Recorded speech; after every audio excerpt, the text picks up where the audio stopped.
On the Irish NFL show, we're looking now at the Las Vegas Raiders as part of our off-season preview in the AFC West. A team that has changed at the quarterback. They have now installed Antonio Pierce after a bit of a lost season last season that they'd rather forget, with Josh McDaniels as head coach, his second, and we can, I think, pretty much say definitively last ever go as being a head coach, given the way things went off the rails last year. Noel, the Raiders have some nice pieces, and for the last couple of seasons, there's been a lot of frustration in Vegas over the fact that really the whole has been significantly less than the sum of the parts. They spent a lot of money, particularly on Christian Wilkins at defensive tackle. They've Gardner Minshew in now as quarterback. Any chance do you think that they're going to challenge the Chiefs for the division, or even, mount a credible play for a wild card spot? In terms of the division, no. I think, Brian mentioned it there as well. I think the Chiefs are just head and shoulders above everybody else in this division. But I think they'll look at the other two teams in the division and think, right, they're still in a bit of transition. Obviously, the Chargers have new head coach coming in and new coaching staff. They've made a lot of changes. Obviously, the Broncos, are kind of in a bit of a mix there as well. So I think the Raiders will look at the other two teams and think, maybe we can kind of be ahead of those two and kind of, you never know if you hit a kind of a good run, kind of make something happen. I mean, they have some decent players there.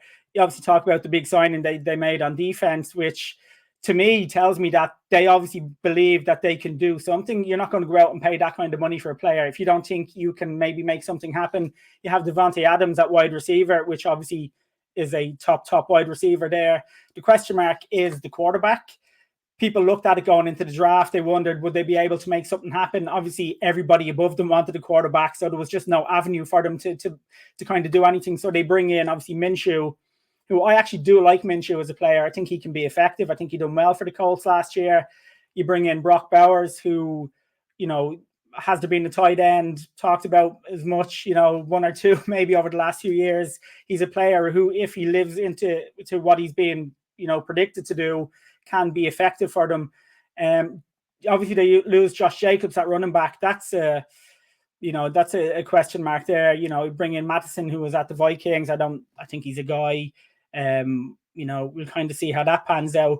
But I think overall, the Raiders for me could go either way. They could win a few games and maybe have a kind of a sneak push, or they could just collapse. And it's going to be interesting to see what actually pans out with them.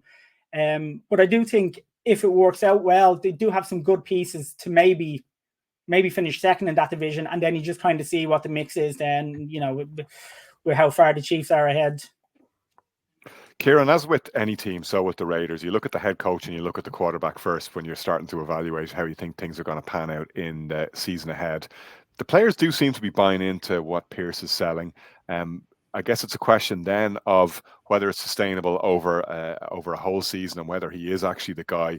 And then fundamentally, as Noel was talking about there, whether or not you like Minshew as a starting quarterback. Did a pretty decent job coming in relief last year at the Colts when he was called upon to do so when Richardson went down.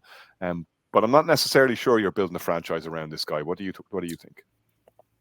Well, yeah. Well, I'll start with the head coach. I mean, it was all warm and fuzzy in Vegas when he came in. I mean, he was the antithesis of evil Josh McDaniels. And I think that what the Raiders looked around and, if we remember a couple of years ago, they let Rich Bisaccia go, a real players coach. And there was a lot of people unhappy at the time when he was let go. He was the interim, and they wanted, a lot of players wanted him to take over as the head coach. They went in a different direction. I don't think ownership wanted to make that same mistake and let a players coach like Antonio Pierce go. So, it was warm and fuzzy in Vegas, the second half of the season. I think week 10 is when he took over. They had that big blowout win against the Chargers where they just beat him up and down the field. And, you got to think about, veteran players.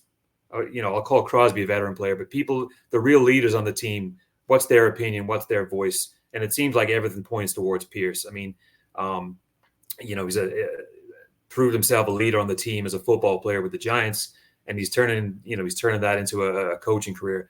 And I think the Raiders they're content with where they are with Pierce. I think they saw enough in the end part of the season. They beat the Giants as well. They had a decent finish of the season. Not a great season. I mean, they finished 8-9, so it wasn't great, but it was enough for their ownership to see that Pierce is somebody who can kind of hang our hat on.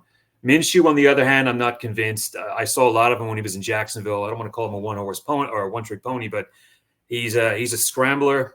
He's got an arm. He's that kind of debonair, mustache, long hair, kind of that whole, throwback to Jake Plummer or some of those quarterbacks from back in the day where they'll run around a little bit and just chuck it up for 40 yards and hope that it lands somewhere. So I'm not convinced in Minshew. I don't think the Raiders are either. I mean, they did talk a lot about O'Connell and giving him a shot, but I think we can be assured that Minshew is going to start the season. I'm just not convinced that he's going to be the guy that's going to do anything and take them in a very positive direction. I think I think they will win the wild card. I think they'll get a wild card spot out of this division. I think they're going to be strong enough with that offense. The D is stacked. You got Max Crosby and putting Wilkins in there too. That's a huge addition. And with Brock Bowers and with Jackson Powers Johnson, who they got in the draft, I think they got enough pieces to keep everything solidified. I just don't think that Minshew is the guy long term. I think he's a good stopgap for this year. I just think towards the end of the season, if they're at that kind of 6-8, 6-9 mark come December, are we going to see those Davante Adams hands up in the air, slamming the helmet on the ground, exasperation with throws that are errant? And I just think that players like Davante Adams need somebody who's just not quite a slinger like Minshew, but they need somebody with a bit more accuracy instead of that kind of scattergun arm that he has. I mean, they've got Michael Gallup too now, and that's a nice kind of piece in the slot. So they've got enough on offense. The defense hasn't really changed that much. They, other than picking up Wilkins, that's a good linebacking and a good defensive core. It's a top 10 ranked defense. I think they'll be good enough. Obviously, not good enough to get past the Chiefs, but I think they'll be good enough to get a 10-7 or even a 9-8 record, which could be enough for the wild card. And Brian, to get to that sort of record, I mean, that really for Antonio Pierce is the bench as to whether he keeps his job or not, and whether this becomes, a job where you're building off a strong platform next year, or whether you're looking at a total rebuild, because there's no way Davante Adams, as Kieran was saying there, is going to stay for another season.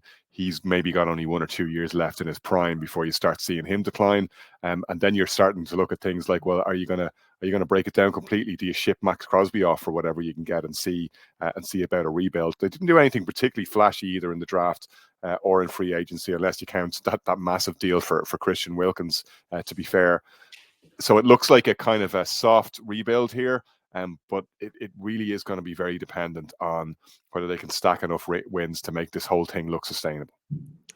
Yeah, I think I'm slightly mixed in terms of, in particular, Kieran's optimism around them making the playoffs. I think there's a lot of unknowns. I'm not entirely convinced they did want Antonio Pierce to be the head coach. I think they finally succumbed to fan pressure and player pressure and giving him the job, because you take back to certain things, and Tom Tedesco was offered the role on the 23rd of January.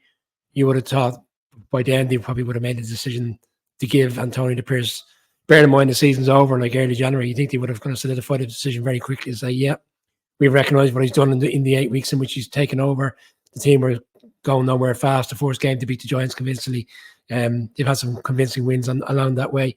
But they didn't. They held off for quite some time, and they interviewed quite a few candidates, and there was suggestions of different people coming in. There was even suggestion of the offensive coordinator that's come from the Bears, that he wasn't necessarily Antonio Pierce's selection for offensive coordinators. It just seemed like a lot of moving parts, not necessarily tied to the head coach being the one making the decision.